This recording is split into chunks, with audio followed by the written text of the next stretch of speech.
My fiancée and her parents publicly mocked my late mother at rehearsal dinner, so I called off the wedding in front of all without a second thought. I'm 33, and until recently, I was engaged to Lydia, a woman I honestly thought I'd spend the rest of my life with. I met her about 6 years ago through mutual friends at a cookout. She had this great smile, was quick with a joke, and we just clicked.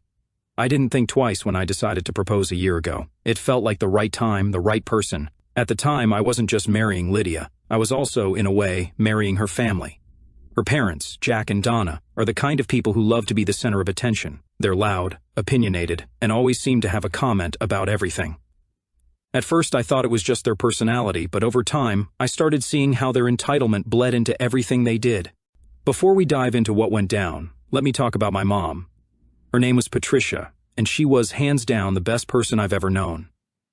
She passed away 2 years ago after battling cancer for 3 brutal years. Watching her fight that disease and still find ways to put other people first was humbling. She taught me so much about kindness, generosity, and standing up for what's right. My mom wasn't just my rock. She was a lifeline for a lot of people. She had this way of stepping in and helping people without making them feel embarrassed or indebted, like she'd just quietly do what needed to be done. That included Lydia's family. Jack and Donna owe so much to her, but you wouldn't know it by how they talk about her now. Back when I first introduced Lydia to my mom, it went well enough. My mom liked Lydia, she told me so, and Lydia seemed polite. But as things got more serious, it became obvious that Lydia didn't really get along with my mom. It wasn't anything dramatic, just small comments here and there, like how Lydia would call my mom overly involved or a little too eager to help. It rubbed me the wrong way, but I figured it was just nerves or Lydia trying to adjust to being part of a new family. The thing is, my mom did a lot for Lydia's family. Years ago, when their restaurant was on the verge of shutting down, my mom co-signed a loan to help them out. No one else would take that risk, but my mom believed in them. She even helped them organize their finances and put together a plan to make the business profitable again, and it worked. The restaurant survived, and Jack and Donna were able to keep their livelihood. But it didn't stop there. When their restaurant's industrial oven broke down, they didn't have the money to replace it.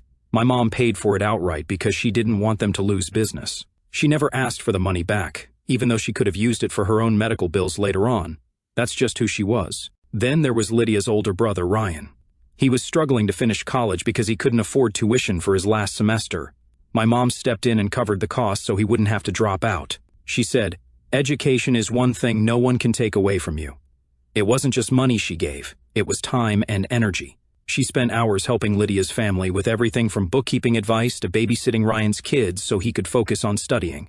And let me tell you, not once did Jack, Donna, or Ryan ever thank her properly. Sure, they said thanks in passing, but there was no real acknowledgement of what she'd done for them. My mom never cared about that, though. She wasn't in it for the recognition, she just wanted to help people. When my mom passed away, I was devastated. She was my world, and losing her felt like a piece of me was gone forever. Lydia was there for me during the worst of it, or at least I thought she was. Looking back, I realize a lot of her support was more about doing the bare minimum. She'd say things like, "You need to move on, or your mom wouldn't want you to be stuck in grief." Which, yeah, maybe was true, but it didn't feel comforting. It felt dismissive.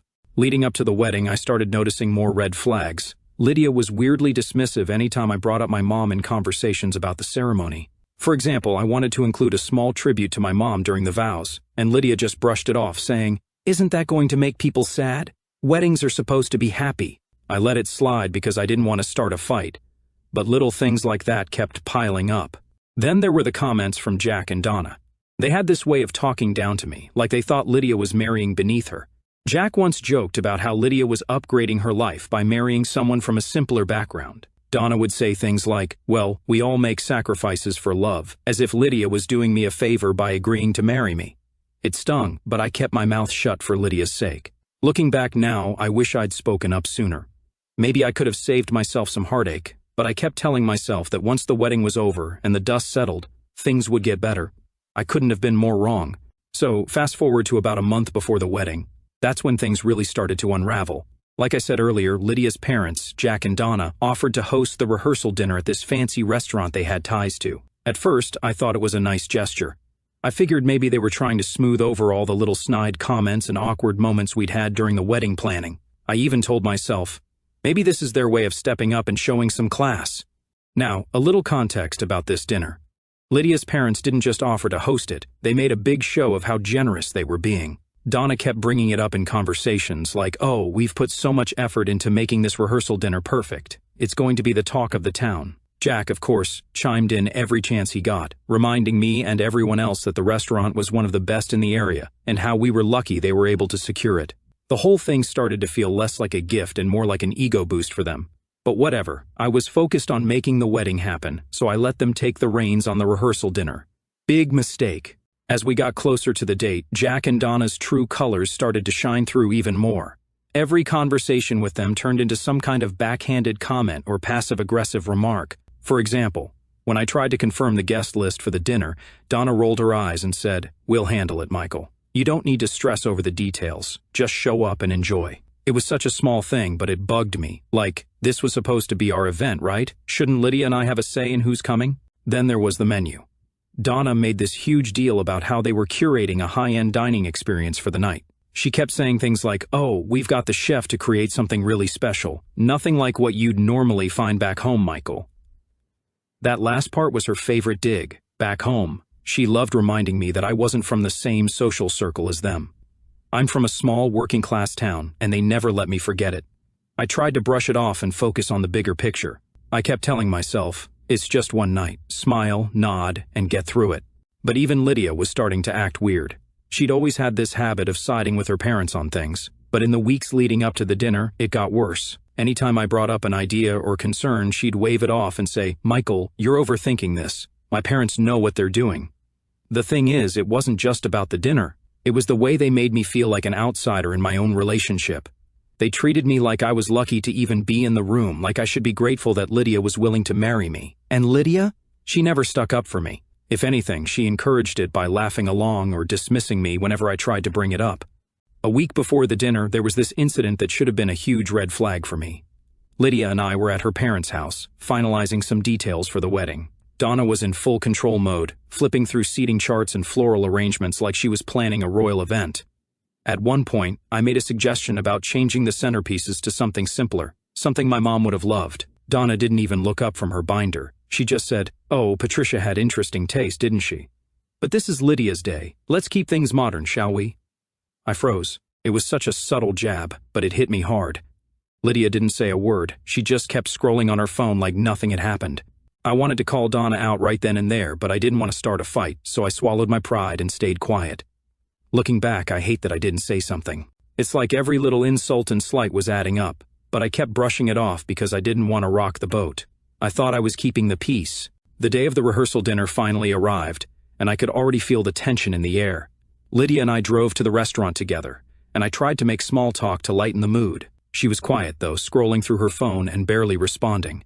When I asked if she was excited, she just shrugged and said, "It's just a dinner, Michael. Don't stress. Just a dinner, right?" When we got to the restaurant, Jack and Donna were already there, acting like they owned the place. Jack was standing by the entrance, shaking hands with guests as they arrived, while Donna was busy giving instructions to the staff. The whole thing felt more like a corporate event than a family gathering. The restaurant itself was over-the-top fancy, white tablecloths, chandeliers, the whole 9 yards. It was the kind of place that screams, "Look how important we are," and honestly, it just made me feel more out of place. As the guests trickled in, I started noticing something weird. Most of the people there were from Lydia's side of the family. There were maybe 3 or 4 people from my side, my dad, my sister, and a couple of close friends and relatives. Everyone else was either a relative of Lydia's or one of her parents' business associates. It was like they'd turned the rehearsal dinner into a networking event. I pulled Lydia aside and asked her what was going on. "Why aren't more of my family here?" I said. She gave me this exasperated look and said, "Michael, your family's small. My parents had to fill the room somehow. It's not a big deal. Not a big deal." That was her answer for everything. I bit my tongue and went back to mingling, but I couldn't shake the feeling that this dinner wasn't about us. It was about Jack and Donna showing off. They'd hijacked what was supposed to be a celebration of our relationship and turned it into their own personal spectacle. After everyone had eaten, the real show started. The speeches. Jack was the first one up, of course. He grabbed the mic like he was giving a keynote address at a conference, not talking about his daughter's wedding. He cleared his throat and started with, "Welcome, everyone. Tonight is about celebrating the union of 2 families, our Lydia and, of course, Michael." He said my name like it left a bad taste in his mouth. I was sitting there, trying to stay calm, but every word out of his mouth was a thinly veiled insult. He started talking about how proud he was of Lydia and how she's always been the star of the family. She's always known what she wanted in life and gone after it, and now she's marrying someone who'll keep her grounded. He smirked when he said that, and I swear a couple of people chuckled. I just stared at him, wondering if I'd heard him right. Then he launched into this story about how Lydia was always a high achiever, even as a kid, and how it was a good thing she had their guidance to stay on the right track. At one point he said, "You know, we've always taught Lydia to aim high, and while Michael might not be what we envisioned at first," he trailed off, letting the sentence hang like it was supposed to be funny. I could feel my dad and sister glaring at him from across the table. Next up was Donna. She strutted to the mic like she was about to accept an award. Her speech started off okay.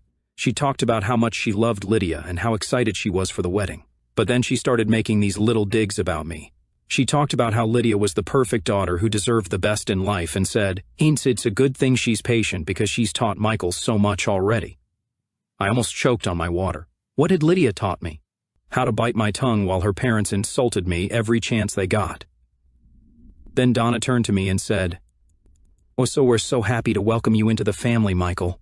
It'll be nice to finally have someone who doesn't mind getting their hands dirty, right?"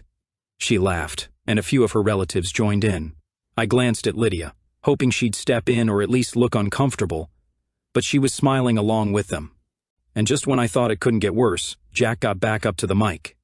He clinked his glass and said, "One last thing before we wrap this up. I just want to acknowledge someone who's no longer with us but played a big role in shaping who Michael is, his mom, Patricia." For a split second, I thought he might actually say something kind. But no. Instead, he said, "Patricia was one of a kind. She had a habit of inserting herself into situations, didn't she? Always had an opinion about how things should be done." He laughed, and Donna chimed in, "Oh, she definitely had strong opinions. Remember how she always insisted on helping us even when we didn't ask?" I couldn't believe what I was hearing. They were talking about my mom like she was some nosy neighbor. Jack wasn't done. But in all seriousness, he said, Patricia was a generous woman. She helped us out a lot, sometimes too much if I'm being honest. He winked like it was some kind of inside joke. The room got quiet, but Jack just kept going. "We'll be sure to keep her spirit alive at the wedding. Let's hope Michael doesn't inherit her enthusiasm for taking charge, though. We wouldn't want him meddling too much, right?" That was it. I felt my face get hot, and my fists clenched under the table. I glanced at Lydia, waiting for her to say something, anything, to shut them down. But she just laughed and said, "Oh, Dad, stop," like it was all harmless fun. Harmless fun? They were mocking my mom's memory in front of a room full of people, and Lydia thought it was funny. I couldn't believe it. The worst part was that Jack and Donna acted like they were being charming. They had this smug look on their faces, like they thought everyone was laughing with them. But when I looked around the room, I could see that wasn't the case. When Jack finally sat down, the tension in the room was so thick you could cut it with a knife. The clinking of forks and glasses started again, as people awkwardly tried to move on from the train wreck of a speech. Lydia leaned over and whispered, "Are you okay?" Her tone was casual, like she was asking if I wanted more water, not if I was seething with rage. I didn't even look at her. I just nodded, my jaw clenched so tightly I thought my teeth might crack. But then Donna walked over to our table. "Michael," she said sweetly, "I hope you weren't offended. Jack and I just wanted to add a little humor to the evening. It's all in good fun." That's when something snapped in me. I couldn't stay quiet any longer. I stood up, my chair scraping loudly against the floor. "Are you serious right now?" I said, my voice low but shaking with anger. So there I was, standing in the middle of the rehearsal dinner, chair still slightly tipped back from when I stood up. The whole room had gone dead silent, like someone had muted the TV. All eyes were on me, but I didn't care. My heart was pounding and my face was hot, but I knew I couldn't just let this slide. Jack and Donna's mocking of my mom was already too much, but that fake apology from Donna? That was the final straw. "Are you serious right now?" I repeated, looking directly at Donna. She froze for a second, probably not expecting me to actually call her out. Jack looked up from his drink, like I'd just insulted him. Lydia, sitting next to me, whispered, "Michael, stop," but I ignored her. "Let me get this straight," I said, my voice louder now. "You spent the entire night taking cheap shots at my mom, the woman who helped your family when no one else would, and now you're acting like it was just a joke? You think that's okay?" Jack leaned back in his chair, folding his arms. "Relax, Michael," he said, smirking like he thought this was no big deal. "You're overreacting. It was all in good fun." "Good fun?" I shot back. "You called her meddling. You said she was too much. You mocked her generosity like it was some kind of flaw. How was that good fun?" The tension in the room was unbearable. I could see a few of Lydia's cousins looking down at their plates, clearly uncomfortable. My dad, on the other hand, was staring at Jack like he wanted to punch him. My sister had her arms crossed, glaring at Donna like she was waiting for her turn to jump in. Donna tried to laugh it off. "Oh, Michael, don't be so sensitive. We were just sharing a few stories. Everyone knows how Patricia liked to take charge." I couldn't believe what I was hearing. "Take charge?" I said, my voice rising. "She helped you. She saved your business when you were about to lose it. She paid for your oven repairs, your patio remodel, and your son's college tuition. And this is how you repay her?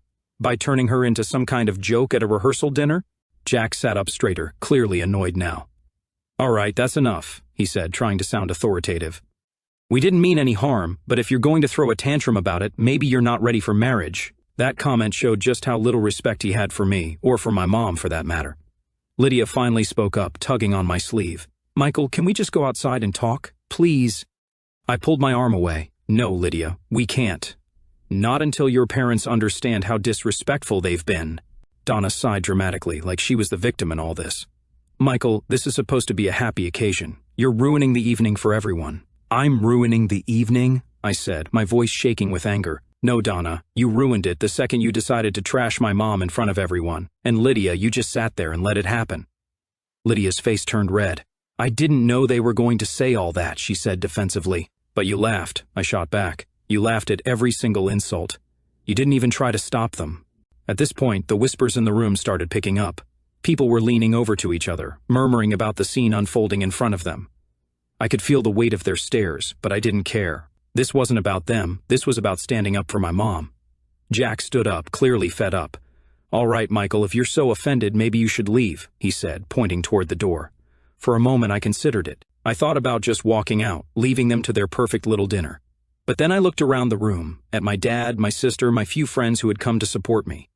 They were all watching, waiting to see what I'd do, and I realized I wasn't going to let Jack and Donna get away with it. Not this time. "No," I said firmly. "I'm not leaving. Not until you understand what you've done."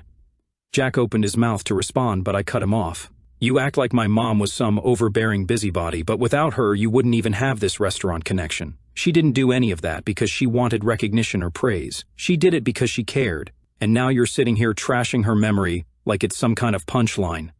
That's not just disrespectful, it's disgusting." The room went completely silent again. Even Jack looked taken aback, like he didn't know how to respond. Donna opened her mouth, but no words came out. Lydia just sat there, staring at the table, her face a mix of embarrassment and anger. Finally, Jack muttered, "We didn't mean it like that." "It doesn't matter how you meant it," I said. "What matters is how it came across. You don't get to rewrite who my mom was just because it suits your narrative. She deserved better than that. And honestly, so do I." With that, I stepped back from the table and grabbed my coat. "You want me to leave? Fine, but don't expect me to come back." My dad stood up immediately, ready to follow me out. My sister grabbed her purse and shot one last glare at Donna before joining us. A couple of my friends stood up too, looking unsure but supportive. Lydia called after me, "Michael, wait!" But I didn't stop. I walked out of that restaurant, my head held high, even though my heart was pounding in my chest. Outside, my dad put a hand on my shoulder. "You did the right thing," he said. "Your mom would be proud."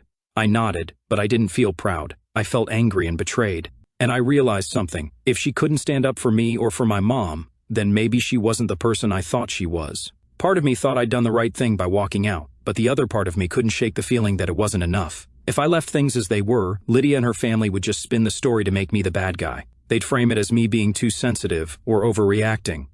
No, I couldn't let that happen. This wasn't just about me, it was about my mom, her memory, and what I stood for. I took a deep breath and turned to my dad. "I need to go back in there," I said. "What?" my sister blurted out. "Why? You don't owe them anything." "I know," I said, looking at her, "but I'm not leaving this unfinished. I need to make it clear to Lydia, to her parents, to everyone, that I'm done for good." My dad hesitated, then nodded. "If that's what you need to do, we'll back you up." "No," I said, shaking my head. "This is something I have to do on my own." My sister looked like she wanted to argue, but she held her tongue. I turned and walked back toward the restaurant. My stomach was in knots, but my mind was clear. I wasn't walking back in there to cause a scene. I was walking back in there to end things once and for all. People were whispering to each other, stealing glances at the door as I walked back in. Lydia was still sitting at the table, her face pale and her eyes wide. When she saw me, she stood up.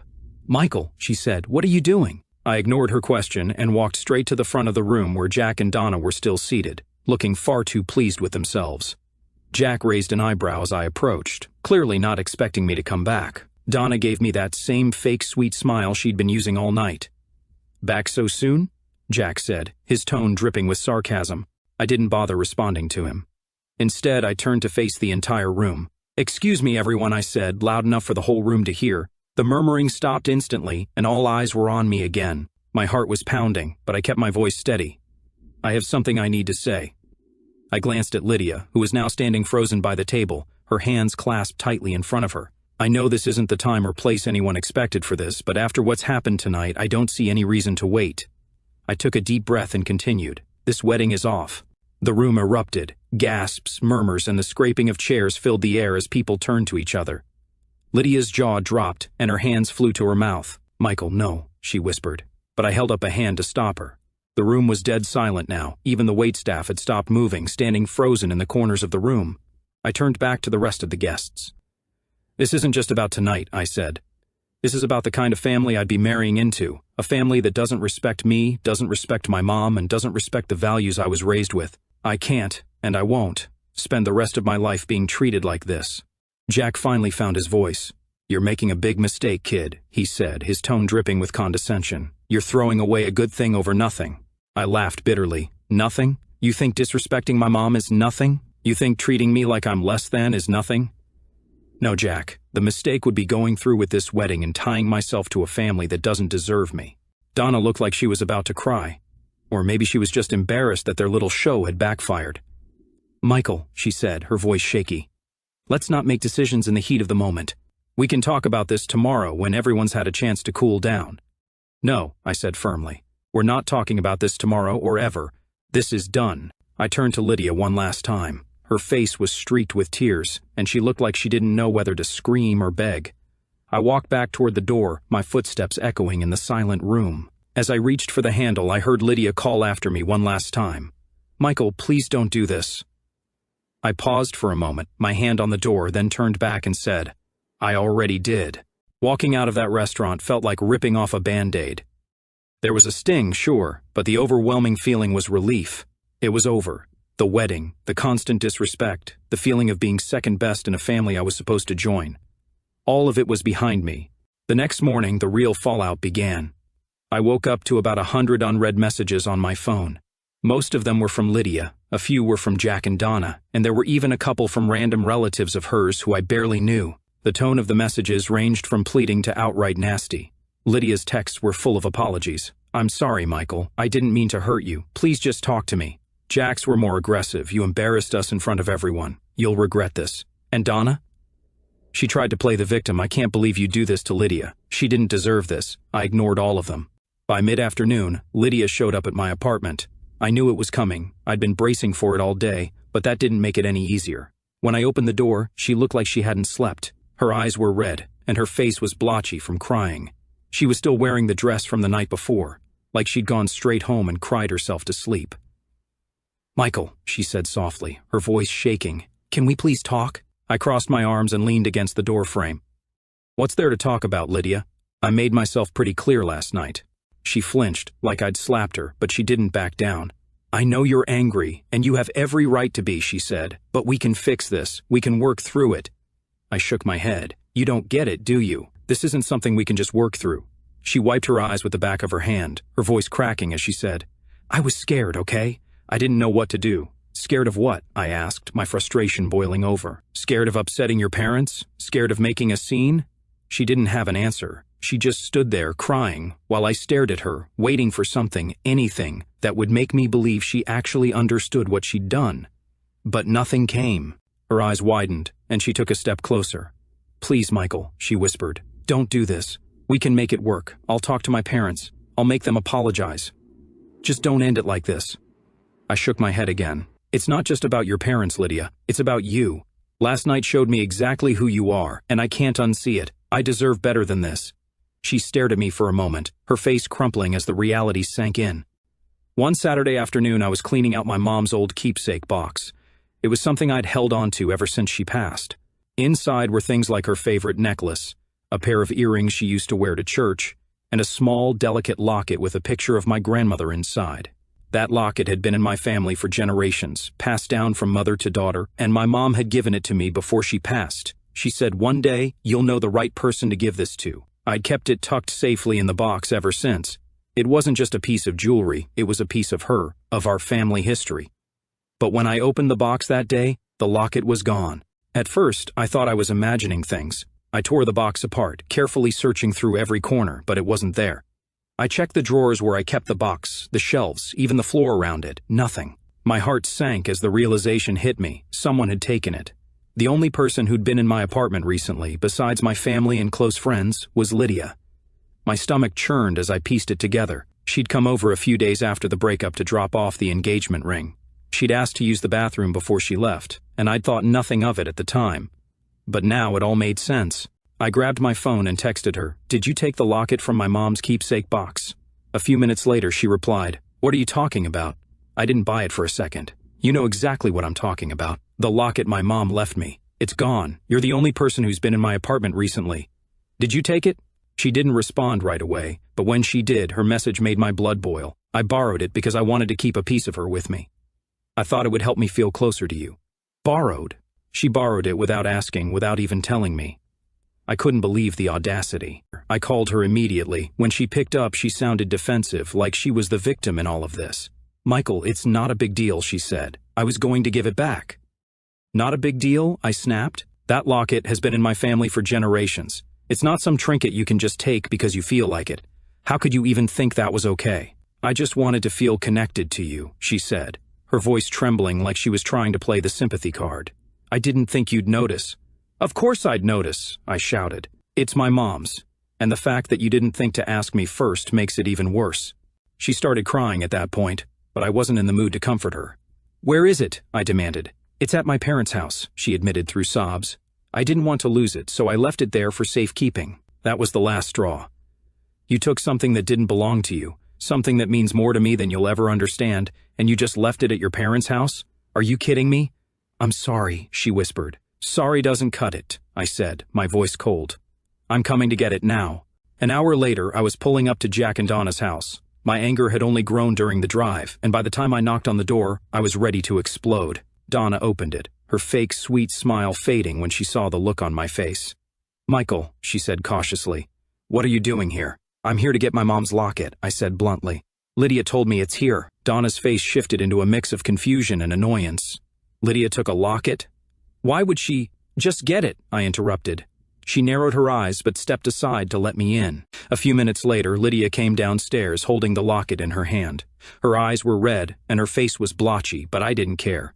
All I saw was the locket dangling from her fingers like it was nothing. Here," she said, holding it out to me. I snatched it from her hand and inspected it, making sure it was the same one. When I was satisfied, I stuffed it in my pocket and turned to leave.